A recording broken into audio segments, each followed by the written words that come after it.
Hello everyone, I'm Dr. John, and this is the video series Shooting Up in the Dark, where we discuss substance addiction, use of opioids for chronic pain, and all related issues. And for this segment, the series is relatively new. There's only a handful or several videos out there.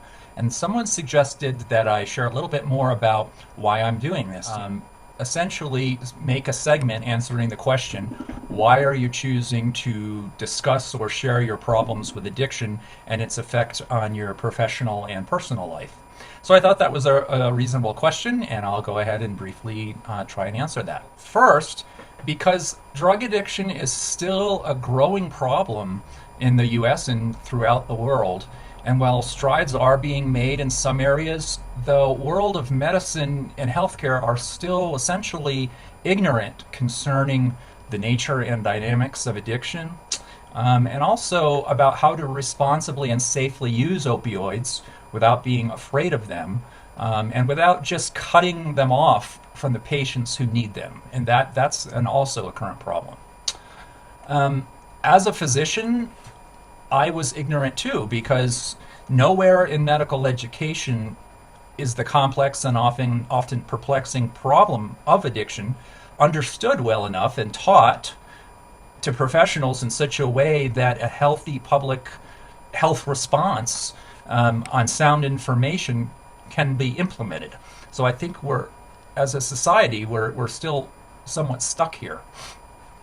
In terms of my medical career, I'm currently not practicing medicine, both because of my history of addiction and because of misinformation used against me, which would not have been considered valid were it not for my history of addiction. I feel that physicians in recovery from addiction, assuming that recovery is genuine and solid, can be a sorely needed resource in helping the medical community understand the disease of addiction and how to approach it. It's my intention to return to practicing medicine as soon as possible, but partly because of the stigma and labeling of addicts, and even those physicians with a proven long record of sobriety, we're not always able to repair and reinstate all of the credentials needed to practice medicine. So I get that question quite a bit too, so I'm working on it, but there's a process involved. Also, the potential upside of my professional life and career being taken away is that I've learned a tremendous amount and have unique perspectives to offer because of all I've gone through for these years. I've had opportunity and time to write, create these YouTube videos, and hopefully become a trusted resource for the millions struggling with issues of addiction and also with untreated chronic pain. In terms of my personal life, I was not impacted in an obvious way by addiction until my fourth or fifth decade of life. I experienced a relatively normal personal and family life, but I started taking opioids for chronic pain, and it took several years, but my use of the prescriptions progressed to a point of abuse and then to frank addiction.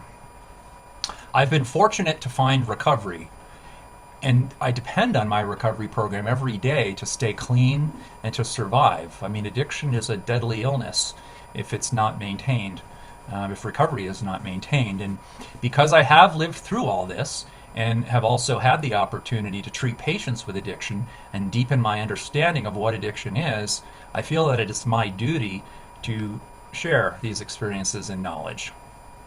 I think that living through serious addiction and being in recovery is a blessing, and that we should listen to what people in recovery have to say. Let's see. Regardless of the specific substance or behavior one is addicted to, it can overtake one's life and create just as much death and destruction as any other disease. It seems that everywhere people are striving to escape life rather than live it.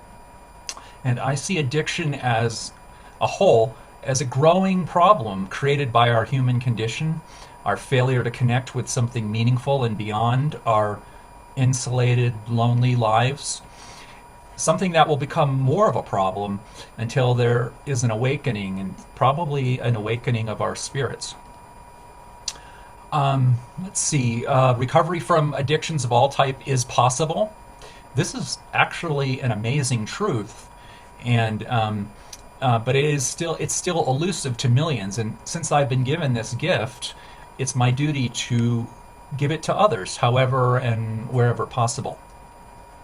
I'm also in the position to see how our institutions are interpreting and reacting to the opioid epidemic in an effort to improve lives. In some ways, the current trends and policies are helpful, but in others, they are harming people, especially those with chronic pain who actually need opioids and are generally very safe taking them. The entire medical system, however, it needs to be educated with current, accurate information if it's ever going to learn from the mistakes of the past. So I guess kind of in summary, the reason I'm doing this is that I'm hoping that by honestly sharing my experiences in total, that I can bring vital information to and play a part in really solving the scourge of addiction and promoting safe and appropriate use of opioid medication. I mean, why do we go through life's most painful and difficult episodes? I've learned that there is always a more valuable and intended lesson in them than we at first believe, and that healing comes in part through connecting and sharing about these experiences and their lessons. So I hope that helps, and I hope you enjoy the series with all of its various topics on addiction and opioids, shooting up in the dark. Thank you.